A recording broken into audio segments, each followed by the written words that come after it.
leves. La ciudad de Panamá fue fundada por Pedro Arias Dávila el 15 de agosto de 1519 y constituye la primera ciudad de tierra firme en el Nuevo Mundo, erigida por los españoles en el Océano Pacífico. Fue saqueada y destruida por el pirata inglés Henry Morgan en 1671. Las investigaciones revelan que Henry Morgan llegó al istmo en 1668, año en que atacó Portobelo y se toma el fuerte de San Lorenzo. Luego de esta victoria promete atacar la ciudad de Panamá. Sin embargo, hay estudios que indican que la destrucción de la ciudad fue por los propios españoles. El gobernador Juan Pérez de Guzmán ordenó que destruyeran la ciudad volando los depósitos de explosivos para evitar que Morgan se saliera con la suya saqueando todo a su paso. Un equipo de arqueólogos submarinistas estadounidenses continúan desde el 2010 la búsqueda de los 5 navíos que perdió en esta hazaña el pirata inglés en el mar Caribe panameño. Entre ellos la nave insignia de Morgan, la Satisfacción. Panamá viejo, ciudad destruida por crueles piratas que un día soñaron con tus tesoros. Tu mar tranquilo parece un espejo en donde se mira tu cielo bello que tanto adoro. Panamá viejo. En el siglo XVII, Panamá colonial llegó a tener cerca de 10.000 habitantes. Ya entonces, su posición geográfica la convertía en eje de las expediciones de los españoles hacia América del Sur. Es el istmo panameño de donde parten las tropas españolas hacia la conquista del Imperio Inca del Perú en 1532. Entre tus palmas me trae la brisa, suspiros leves. El área monumental comprende unas 28 hectáreas, pero los documentos históricos de época confirman que la ciudad abarca unas 50 hectáreas aproximadamente. En el recorrido se aprecian monumentos emblemáticos como la torre de la antigua catedral, que además de ser campanario de la catedral, era una torre vigía. La entrada tiene una característica particular. A diferencia de otras catedrales, no tiene la entrada frente a la Plaza Mayor, sino a un costado. Medía 27 metros de alto y era de 3 niveles. Una escalera de caracol conducía a la parte superior, donde reposaban 6 campanas y grandes ventanas desde donde se podían vigilar los 4 puntos cardinales en torno a la antigua ciudad. Además de tener un significado simbólico para Panamá, es la ruina más completa de este sitio histórico. Al lado de la torre, separado por una calle, está el ayuntamiento. Más adelante el Puente del Rey, el convento de monjas de la Concepción, que de los 7 conventos que hubo, este estaba destinado para mujeres, las casas de gobierno y casas de particulares, entre ellos la casa de Francisco Terring, uno de los ciudadanos más adinerados de aquella época. En sus inicios no era esa piedra desnuda que hoy recorremos. De acuerdo con investigaciones del Patronato de Panamá Viejo, las edificaciones estaban repelladas y decoradas con mosaicos. Panamá Viejo fue el primer asentamiento europeo en la costa pacífica de América. Su ubicación fue tan estratégica que sirvió de escala a la más importante ruta comercial de oro, plata y piedras preciosas que los españoles explotaron en estas tierras. Además, especias, alimentos y todo tipo de mercadería. De allí el atractivo para los piratas, especialmente los que eran enemigos de España, como los franceses, los ingleses y posteriormente los holandeses.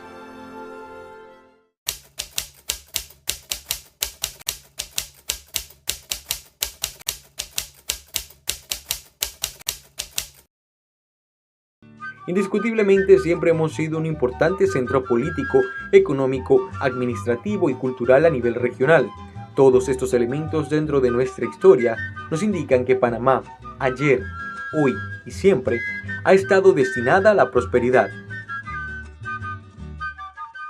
Estamos en el conjunto conventual de la Concepción, que fue fundada en 1598. Esta ruina fue sede de la primera congregación religiosa femenina y actualmente se conoce como Las Monjas.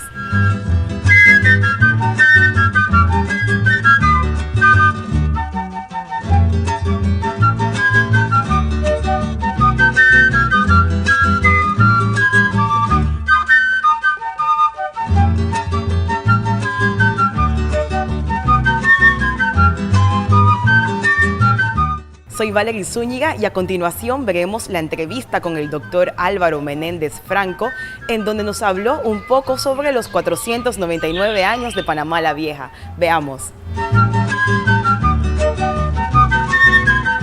499 años parecen muchos, pero son un soplo en la historia del Istmo de Panamá.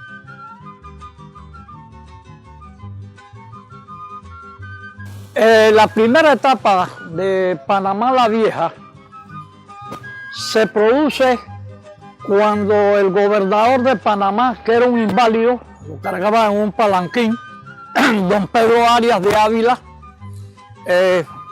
ordena a su lugarteniente Gaspar de Espinosa y a otros lugartenientes que investiguen un sitio donde trasladar la ciudad de Santa María la Antigua del Darién, porque él está sufriendo muchas pesadillas en relación con la ejecución del descubridor del Mar del Sur. Balboa fue ejecutado porque había sido acusado por un enemigo que no lo respetaba, otro conquistador español. Este hombre intriga ante Pedro Arias de Ávila y le dice que Balboa está planeando un golpe de Estado contra él, porque él era el gobernador designado por el rey de España. Vasco Núñez era el adelantado del Mar del Sur por la misma designación cuando mandó el acta de posesión del Mar del Sur en septiembre de 1513. Ocurre una circunstancia familiar y es que Balboa se había casado por poder con una hija de Pedro Arias de Ávila por recomendación del jefe de la Iglesia Católica, Fray Juan de Quevedo, que fue el que representó a Balboa en la corte en España. Puedo decirles que esa es la primera etapa, es decir, el temor de Pedro Arias de Ávila a una injusticia tan grande como fue la decapitación de su yerno, Vasco Núñez de Balboa y sus compañeros en Acla, que él no puede dormir bien. Lo atacan los recelos, lo ataca esa cuestión del alma cuando se hace mal. Entonces él manda a Gaspar de Espinosa y a otros de sus comilitones a investigar un lugar y ellos encuentran una aldea de pescadores y digamos que ahí termina la primera etapa.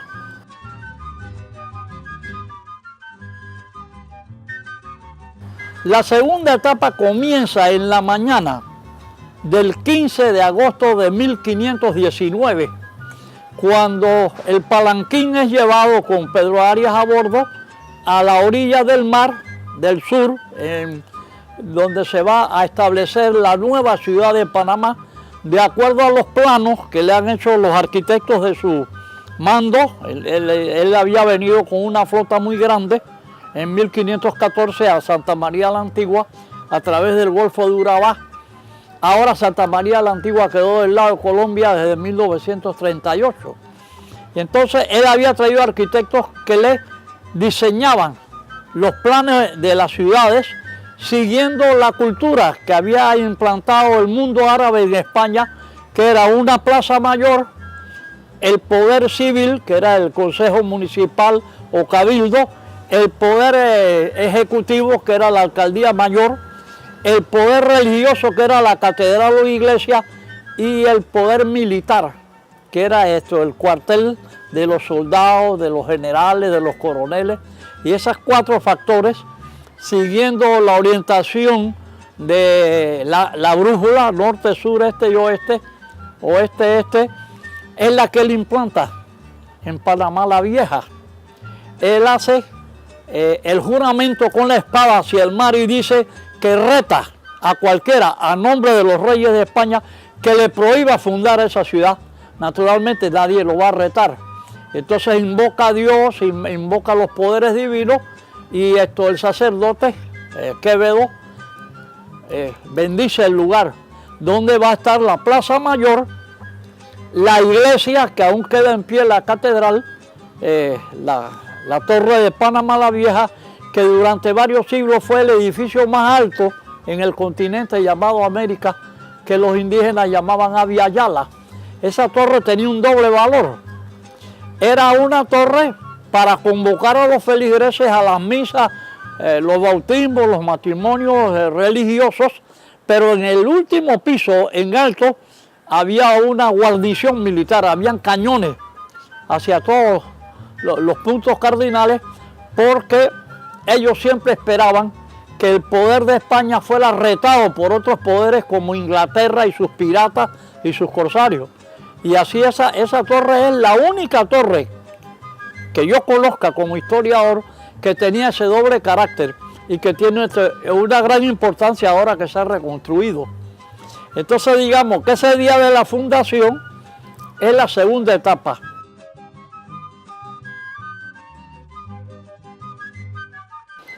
La tercera etapa se abre con el desarrollo de la ciudad, que no se hizo de piedra, se hicieron de piedra las oficinas públicas, el cabildo, la aduana, que se llamaba el puerto de los genoveses, la armería, la famosa torre con su iglesia, que era el traslado de la torre de Santa María, que allá se llamaba San Atanasio, que actualmente le dio el nombre a la iglesia de la heroica Villa de los Santos. Y entonces esa segunda etapa produce el traslado de los habitantes, tanto españoles como indígenas, en más de 2000 a este nuevo sitio, en donde se van construyendo las casas de una gran belleza utilizando los bosques de Panamá.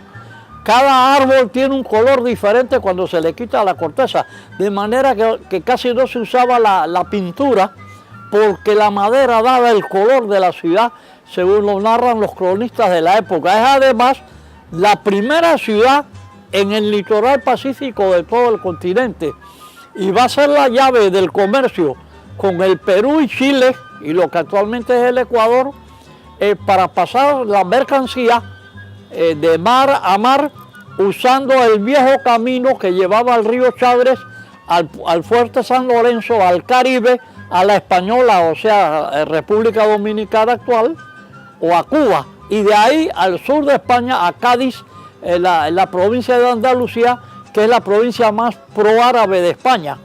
Entonces ese papel de Panamá es de una llave del comercio, que se va a complementar después en el siglo XVII con la apertura de las famosas ferias de Portobelo. Entonces esta tercera etapa es de un gran desarrollo de la ciudad de Panamá como una joya de la arquitectura española y arábiga en el Pacífico, pero que va a ser atacada y destruida por el pirata Henry Morgan y sus tropas. Henry Morgan en 1670 se toma el castillo de San Lorenzo, que aún están los cañones ahí, las murallas ahí, y prepara el asalto a la ciudad por la retaguardia.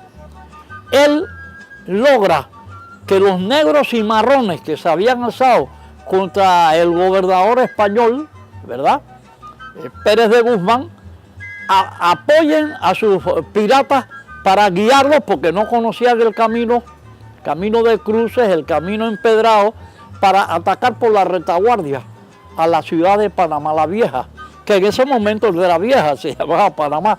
Entonces, los indígenas, a pesar del resentimiento con los españoles, van a apoyar a los españoles, y a lo largo de la marcha de los piratas se va a desarrollar lo que se llamó la guasabara, o sea, una guerra irregular con flechas contra los piratas. Matan a varios piratas los indígenas, defendiendo a Pérez de Guzmán y a los españoles y a la población civil de Panamá con la que ellos convivían. Más por el ejemplo, ¿verdad?, que les había dado unos años antes Balboa al unirse con Anayansi, sin ninguna discriminación. Entonces, sencillamente, el pirata toma la ciudad, hay una resistencia, ¿verdad? Esto es en enero de 1671, una gran resistencia de parte de los españoles, sobre todo porque ellos habían reunido ganado cimarrón de las montañas de Pacora y de Chepo, que son nombres indígenas de caciques. Habían traído el ganado cimarrón, pero en un momento dado Morgan ordena disparar, porque los españoles tenían pocas armas y se ayudaban con los indios, hacerle disparos al ganado bravo, y este se espanta, y eso es lo que hace caer la resistencia, y de 9 de la mañana a 1 de la tarde dura el combate con el triunfo de los piratas. El médico de Morgan, de nacionalidad holandesa, pero que vivía en Londres y vino con él a varios asaltos en el Caribe, de apellido Esquemelín, antes de morir en Londres hizo sus memorias, una copia de las cuales tenemos en el Museo del Canal de Panamá en Catedral, el Casco Viejo. En esta memoria Esquemelín relata cómo él oyó a Morgan ordenar quemar la ciudad, darle fuego al polvorín, darle fuego a la aduana, darle fuego a las casas. No las pudo quemar todas, quemó una gran parte, pero que le echen la culpa al gobernador Pérez de Guzmán. Las autoridades españolas, cuando vienen a investigar, no escuchan la defensa de Pérez de Guzmán y lo condenan, lo destituyen y lo mandan encadenado a la costa del Perú, donde él desaparece para siempre. No sabemos cómo fue la condena, cuántos años pagó, ni qué hizo después de que quedó libre o que murió en la cárcel. Pero entonces Esquemelín lo reivindica con esta memoria, porque dice, no, yo oí cuando Morgan ordenó quemar la ciudad. Entonces esta es la última etapa que se va a producir una situación interesante. Morgan se lleva 90 rehenes, hombres y mujeres a pie amarrados, a caminar desde Panamá al fuerte de San Lorenzo durante varios días, ¿verdad? Una jornada agotadora. Al llegar él lo hace para que los indios no lo ataquen. Entonces cuando llega allá, él los pone en libertad, se embarca y se va con la riqueza que transportó en 140 mulas. Lo único que no pudo transportar fue el altar de oro que ahora tenemos en Avenida A, en la iglesia San José, que es un altar de pan de oro, ¿no? Tallado en madera con placas de oro, que los sacerdotes hicieron que se metiera en el río de las Gallinas, que ahora se llama Río Abajo. Y ahí le echaron hojas y le echaron barro, y el pirata despreció la pieza porque no vio el oro. Eso fue lo que nos quedó. Pero nos quedaron muchas casas en pie. Entonces, en ese momento histórico, el rey de España era menor de edad, el príncipe de Asturias, y la reina tenía la regencia hasta que él llegara a los 23 años. Y ella manda una orden de traslado de la ciudad, traslado y mudanza de la ciudad, con lo que quedó en pie a donde estamos ahora, donde ahora ambas, la vieja y la nueva, ¿verdad?, se unen como una sola ciudad según unos historiadores, porque la nueva es la prolongación de la antigua, pero otros historiadores dicen que no, que hubo una segunda fundación, que el traslado sí se hizo de algunas casas y de piezas de piedra para los conventos, para la nueva iglesia, pero que al hacerse una nueva fundación es una nueva Panamá, que esta fundación se hizo en enero de 1673. Hay la gran polémica, ¿verdad?, de si es un traslado simple o si es un traslado con una nueva fundación. Porque en esta nueva fundación, alegan algunos historiadores, se utilizaron las maderas que no se dañaron de la vieja, por lo tanto es una prolongación de la vieja, pero esta polémica no termina y es muy interesante porque esta nueva se quemó. Hubo un incendio que acabó con los restos de lo que era Panamá la Vieja ahí en el Casco Viejo. Los rehenes, los 90 rehenes, cuando regresaron no se quisieron quedar en la nueva Panamá. Se embarcaron hacia lo que hoy es la península de Azuero, provincia de Los Santos, y en 1673 ellos fundaron la ciudad de Las Tablas, que es una ciudad de las más viejas del interior. Todo esto tiene relación con la vieja Panamá, que va a cumplir 499 años, porque la nueva, si se acepta que fue fundada en 1673, es más joven varios siglos. Sin embargo, yo creo la teoría de Luis García de Paredes, el historiador que a nombre de la alcaldía de Panamá en 1950 demostró con documentos que en realidad es una mudanza de traslado y que este Panamá es Panamá la Vieja prolongada. Al finalizar el ataque se nombra un nuevo gobernador, Fernando de Córdoba, quien al llegar encuentra la ciudad prácticamente en escombros. Al reunirse con las autoridades y pobladores que quedaron en el lugar, en vez de reconstruir la ciudad, decide mudarse a lo que se conocía como el sitio de Lancón, actualmente casco antiguo. Los restos de la vieja ciudad quedaron en abandono. En 1672 inicia el traslado de la ciudad, pero el 21 de enero de 1673 se da la fundación formal. Todo el material de la antigua ciudad que se pudo trasladar para la reconstrucción fue utilizado en la nueva ciudad. Hubo edificios como la fachada del convento de la Merced de San Felipe que fueron trasladados piedra por piedra y son muy parecidos a los que hubo en la antigua ciudad. Para 1912, las ruinas son declaradas monumento público. 4 años más tarde, se establecen los límites del sitio, pero en la década de 1940, sus linderos empiezan a ser invadidos y se va formando el barrio que ahora lo rodea. En la década siguiente, en 1950, el gobierno nacional construye la vía Cincuentenario con la intención de que, al pasar por allí, los panameños apreciaran el monumento. Pero la obra dividió el sitio, y con el paso del tiempo, denso y constante paso de los vehículos, se deterioró más las estructuras. No fue hasta el 2013 que se devolvió la vía Cincuentenario para que el Patronato de Panamá Viejo, creado en 1995, pudiera recuperar la traza urbana original y empezar el rescate pleno de las ruinas que conforman este patrimonio de la humanidad declarado por la UNESCO en 2003. Ya son 347 años desde que el pirata Henry Morgan atacó y saqueó la antigua ciudad de Panamá. Se han encontrado por arqueólogos estadounidenses 6 cañones, varios cofres, una espada y barriles que se presume son parte de la flota que perdió el pirata inglés en un arrecife en la desembocadura del río Chagres, que se encuentra bajo custodia del Patronato de Panamá Viejo y serán conservados adecuadamente para luego compartirlos con el público. Desde su fundación, el patronato ha llevado a cabo diferentes proyectos para la recuperación e interpretación del sitio histórico. El primero fue la intervención en el convento de las monjas de la Concepción en el año 2001.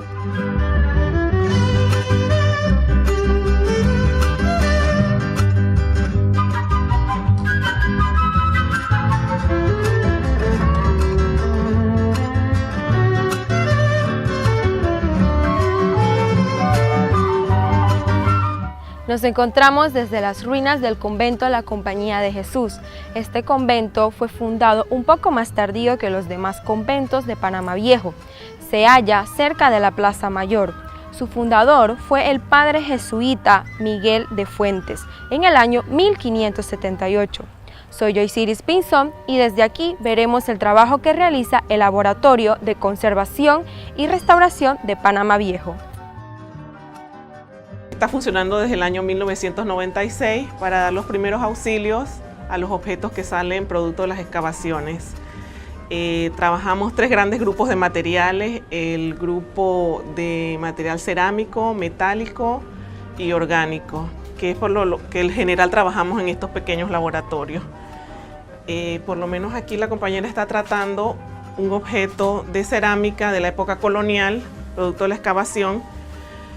Y una vez que viene de arqueología, ella también hace una mini excavación para poder entonces identificar si se trata de una cerámica completa o fragmentada y a qué periodo corresponde o si tiene algún tipo de inscripción. Y es entonces cuando ella tiene que definir qué tipo de limpieza se va a hacer, porque si recordemos es como si estuviera dentro de un pequeño hospital, va a llevar una ficha técnica donde se desarrollan los problemas que tiene el objeto en sí, en este caso cerámica. En este espacio hay material metálico más pequeño. Esto corresponden a aros de toneles y podemos decir con seguridad que la mayoría de los objetos que se trabajan aquí en el laboratorio, en el departamento de restauración, corresponden a objetos metálicos. Ya hemos hecho balances y por lo general son materiales metálicos los que más se restaura aquí en Panamá Viejo. Desde un objeto muy pequeño que puede ser un alfiler, un botón, o objetos de gran volumen que, si bien es cierto, no pertenecen a excavación del sitio, pero se han estado restaurando, como los cañones. Pasamos entonces al departamento de arqueología, que es quien va a hacer la investigación en sí del objeto. Es la referencia histórica y todo lo que tiene que ver entonces de su procedencia. Ese por lo menos corresponde al material cerámico de aquí del sitio, producto de las excavaciones. es un material prehispánico. También hay material más contemporáneo, hay cerámica colonial, de arte religioso que se utilizó para el montaje del Museo Nuevo, material metálico, lítica,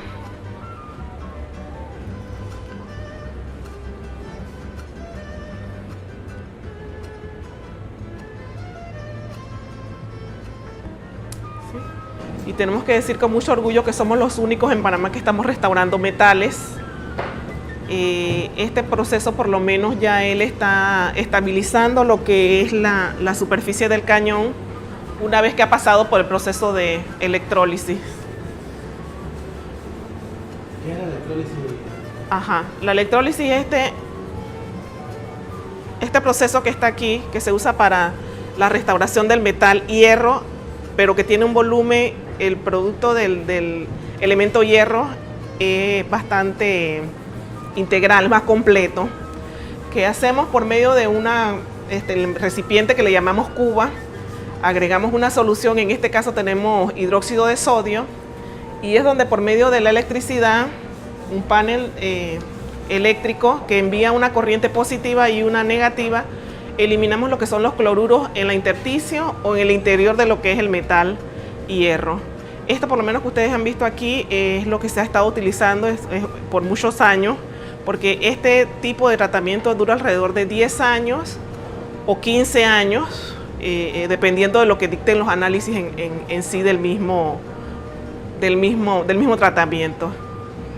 Por lo menos estos objetos que están aquí todos han sido tratados por electrólisis. Esas son las fuentes de poder, que es donde nos regimos. Ella va a mandar siempre una corriente positiva y una corriente negativa, que es la que va entonces conectada al electrolito, que es entonces en este caso el hidróxido de sodio, la sustancia química. Una vez que los objetos ya de gran volumen salen, entonces usamos el espacio que son los cañones. Estos están en el proceso ya entonces también de inhibición de corrosión. Ya esos han sido tratados por electrólisis, tienen aproximadamente también 10 años desde que se eliminó su capa de corrosión de corales hasta lo que vemos hoy en día. Estos no son de aquí del sitio, son de Portobelo y de San Lorenzo. Por el convenio que existe entre el INAR y el Patronato Panamá Viejo, se ha dado el apoyo para la restauración de este material. Buenos días, mi nombre es Mirta Linero Baroni y estoy en el Departamento de Arqueología del Patronato Panamá Viejo. Este departamento se ocupa de la investigación del sitio arqueológico desde el tema de las ruinas hasta los temas relacionados con la vida cotidiana, es decir, la vida normal de quienes habitaron originalmente el sitio actualmente en ruinas de Panamá Viejo. En el Departamento de Arqueología tenemos diferentes espacios de trabajo, como por ejemplo el área de laboratorio o gabinete. En este espacio llega el material cuando es excavado y viene directamente de campo para acá. Generalmente llega con un poco de tierra, algo sucio, desarticulado o difícil de comprender. Se lava, se limpia, se clasifica, se cuantifica y posteriormente pasa a ser utilizado como base para los estudios y análisis que nos permiten entender el pasado del sitio arqueológico. Por ejemplo, aquí tenemos material pétreo, tenemos material cerámico, que en este caso ya ha sido lavado y se encuentra en proceso de análisis para el informe de campo. Tenemos materiales grandes o medianos, también tenemos materiales pequeñitos, como por ejemplo fragmentos de cerámica, fragmentos de hierro, todos los restos que alguna vez significaron lo que había en una casa, lo que había en una cocina o lo que había dentro de una iglesia o en una oficina, como por ejemplo el Cabildo, y que identifican lo que fue la historia de la ciudad de Panamá en su tiempo más temprano, entre 1519 y 1671. Por ejemplo, una cosa interesante son los restos de evidencias inmuebles, restos de edificios como por ejemplo los clavos, que todos están elaborados en metal, la mayor parte de ellos procedente directamente desde España y traídos a Panamá como parte de una importante herencia debido al precio que tenían los metales y los clavos en particular, o materiales como estos que se van quedando a pesar del tiempo, suficientemente enteros como para podernos permitir el estudio de materiales tan curiosos como aquello que uno siempre pisa y sobre lo cual uno camina y resulta ser un ladrillo hecho, en este caso, especialmente para Panamá Viejo, en las ladrillerías que estaban donde ahora mismo se encuentra la Escuela Kilpatrick en Panamá Viejo. Tomando en cuenta el impacto que tiene la conmemoración de los 500 años de fundación de la ciudad de Panamá, la Comisión de los 500 años está ejecutando una agenda de actividades para motivar a la ciudadanía a aprender y reflexionar sobre momentos históricos y también aumentar la participación en los eventos y proyectos. Las festividades en el conjunto monumental de Panamá Viejo son independientes de las que realiza la Alcaldía de Panamá a través de la Comisión de los 500 años. El Patronato de Panamá Viejo encontró respaldo en políticos comprometidos con la educación para preservar esta joya histórica. Bueno, Panamá Viejo cuenta con una gran riqueza, con una joya histórica que ya está por cumplir 5 centurias y surge un patronato con el interés de darle la protección, el desarrollo a esa área, y como diputado del circuito, pero además de eso, por la identificación mía, mi condición de educador, respaldando los programas de educación, cultura, creí necesario respaldarle. Y es así como, inicio de la década del 90, presento un proyecto de ley para los efectos de que se le garantice al patronato un fondo, un recurso del presupuesto de la nación que siempre se perdía en las instituciones del Estado. Y creí que el patronato podía administrarlo como un efecto, lo ha hecho con mucha eficiencia y ahí están los resultados. Posteriormente, frente al dinamismo del patronato, requería de más recursos y entonces en 2 oportunidades distintas presentamos proyectos de leyes que fueron aprobados y que permitió la acuñación de monedas de 25 centavos y que eso, la venta de esas monedas le dio un fondo adicional al patronato. Una moneda que presentaba la Torre de Panamá Viejo y la otra que presentaba el Puente del Rey.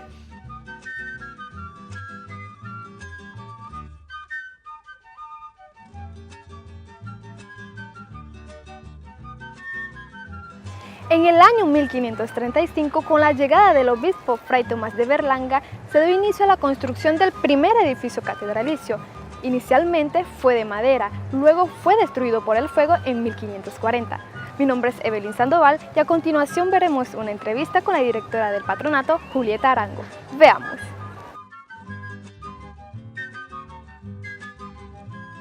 Nosotros comenzamos nuestro programa en el año 2016. Lo cierto es que Panamá Viejo, o el patronato, siempre tuvo presente que este sitio cumplía 500 años en el 2019.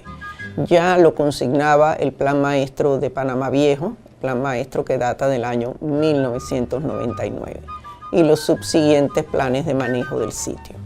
Entonces, desde entonces, Panamá Viejo se ha venido adecuando para transformarse de aquel sitio olvidado que recibimos nosotros en el año 1995, del que básicamente se hacía limpieza una vez al año para los 15 de agosto y del que se recordaba básicamente la torre, para tener un sitio arqueológico e histórico donde, además de conservar sus ruinas, nosotros hemos ido interpretando la ciudad colonial, de manera que en el año 2019 los habitantes de la capital tuvieran un parque como el que hemos hecho, un sitio arqueológico que puedas disfrutar, que puedas visitar, que tenga recursos como el nuevo Museo de la Plaza Mayor, una torre restaurada y habilitada en Mirador, un convento de la Concepción, que es un centro de actividades culturales y sociales, un convento como el de la Compañía de Jesús, que hemos transformado en un sitio donde se reciben estudiantes. Es decir, la visión nuestra es sobre todo que se conozca el pasado y la evolución de Panamá Viejo, su importancia como un sitio de paso y de tránsito en la colonia, su importancia en la formación de la ciudad capital.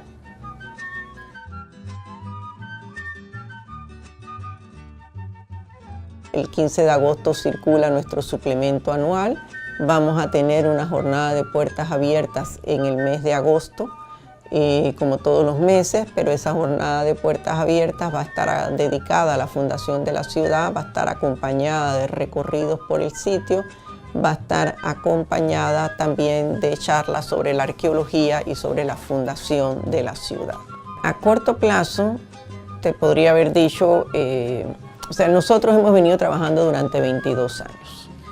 La meta a largo plazo del patronato era conservar el sitio, transformarlo en un recurso turístico, interpretar la vida cotidiana de los residentes del Panamá colonial. Eso lo hemos ido cumpliendo. Yo diría que ahora mismo las metas que tenemos entre manos después de todo este trabajo hecho y de una transformación que ha sufrido el sitio a lo largo de 20 años, que inclusive incluyó el desvío de un tramo de la avenida Cincuentenario, que recordarán atravesaba el conjunto monumental, pues ahora mismo es terminar la segunda fase del proyecto Plaza Mayor, que ya está en construcción. Posteriormente queremos abordar lo que es la iluminación del sitio para que justamente pueda abrir en las noches. Ya tenemos el plan maestro de iluminación y queremos comenzar desde el convento de Santo Domingo hasta la Merced, de manera que tú puedas disfrutar el sitio en la noche, extender el horario de visita, porque evidentemente este sitio de noche se vuelve mágico. Y luego el gran proyecto de jardinería, que es completar con jardines, con la recreación de la vegetación que pudo haber existido en la colonia, aquellas áreas verdes que no tienen restos de monumentos. Son muchos elementos que con el devenir histórico nos han convertido en uno de los principales puntos de enlace del comercio mundial. Panamá cuenta con una población superior a los 4 millones de habitantes. Tiene una posición privilegiada en varias clasificaciones de crecimiento y desarrollo de América Latina. El país está catalogado en términos absolutos, es decir, sin tener en cuenta la distribución de la riqueza como de ingresos económicos medianos altos. No podemos ignorar la mala distribución de la riqueza, las carencias de nuestro sistema educativo y muchos otros temas que sin duda alguna nos dan un enfoque distinto de lo que debería significar bonanza para todos los nacionales. Sin embargo, el 15 de agosto invitamos a todos los panameños y panameñas a mirar con optimismo el presente y el futuro que queremos heredarle a las siguientes generaciones en los próximos 500 años.